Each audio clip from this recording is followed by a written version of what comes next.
Ang taong nagsisikap na magkaroon ng karunungan ay nagmamahal sa sarili, at ang nagpapahalaga sa pangunawa ay uunlad.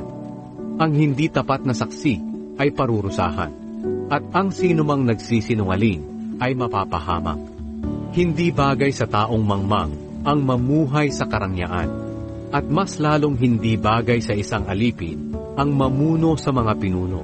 Kung ikaw ay mahinahon, nagpapakita lang na marunong ka.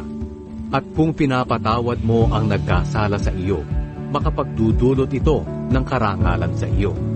Ang galit ng hari ay parang atungal ng leon, ngunit ang kanyang kabutihan ay tulad ng hamog na bumabasa sa mga halaman. Ang anak na hangal ay nagdudulot ng kapahamakan sa kanyang ama. Ang bungangerang asawa ay nakakainis tulad ng tulo sa bubungan.